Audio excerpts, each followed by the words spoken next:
भाइयों, जो आप की संघर्ष में आए हैं, संघर्षशील लोग हैं, आपको मैं निम्रता के साथ फतेहत करता हूँ। वाहिगुरू जी का खालसा, वाहिगुरू जी की फतेह। जो जुल्म अब बीपी गीतों के ऊपर जातिवादी लोग जिन्होंने संविधान के ऊपर कब्जा किया हुआ है,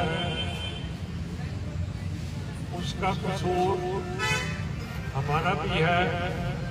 क्यों करके उनको गद्दी के ऊपर हम खुद वोट डालते पार्लियामेंट में भेजते हैं। अगर हम इनसे दूर रहे तो फिर मैं समझता हूँ कि पार्लियामेंट हमारे लोगों की बात करेगी। पर आज तक जो जातिवाद लोग हैं, स्पीकर साहब हैं वो भी जातिवाद हैं, प्राइम मिनिस्टर साहब भी हैं, जितने वजीर हैं ये सब जातिवाद लोग हैं। और इनके खिलाफ अब संघर्ष शुरू हो गया है। दक्षिण में तमिलनाडु ने बोला है कि ये जो सनातन धर्म है ये क्या चीज है। मैं भी आपसे पूछना चाहता हूँ कि जो सनातन धर्म है, ये सनातन धर्म वाले मनुस्मृति को अपना ग्रंथ समझते हैं तो नहीं समझते। सदियों से जो जिनको हम रंगरेटा कहते हैं, आप दलित कहते हैं, इनके ऊपर जुल्म होता रहा है।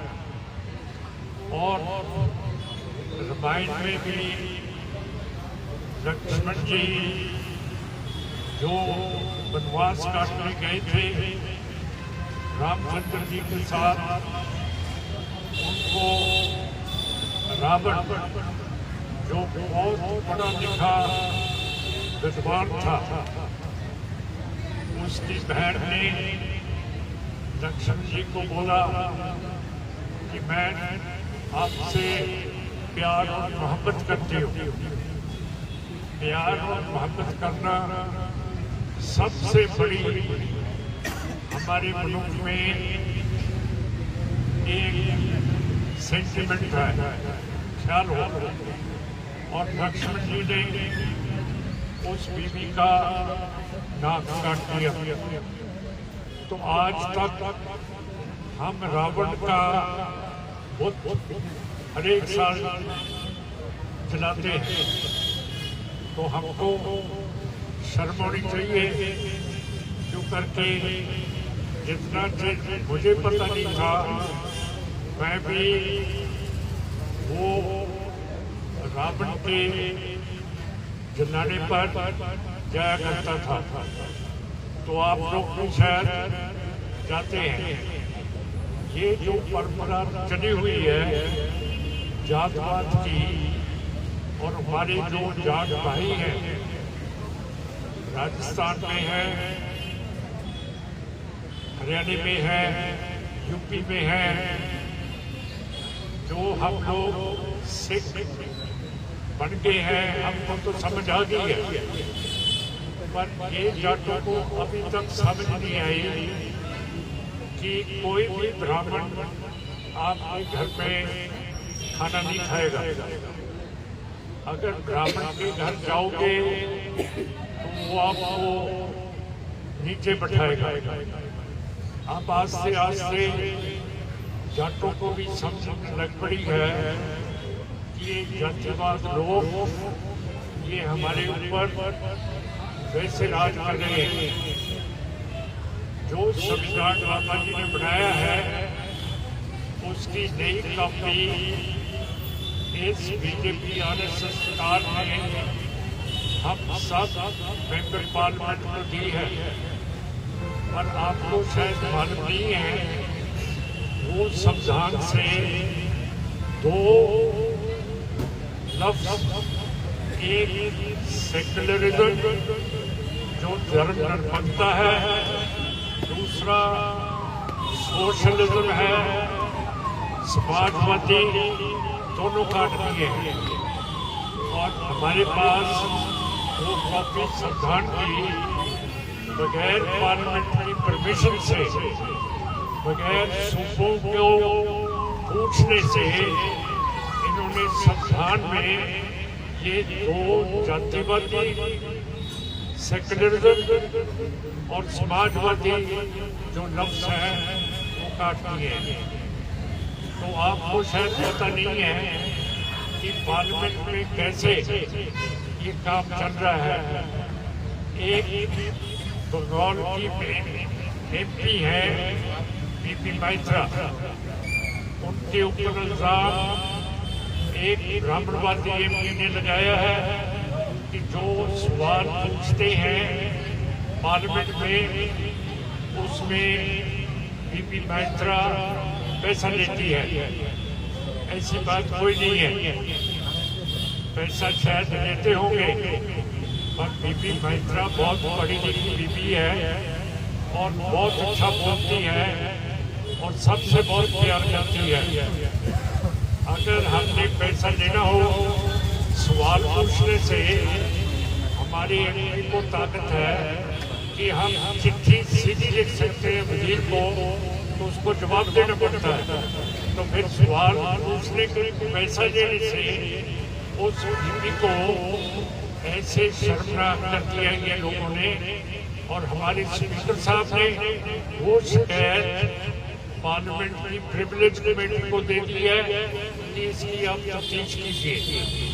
सो मेरा कहने का मतलब है कि ऐसा बीजेपी आरएसएस लोग करे।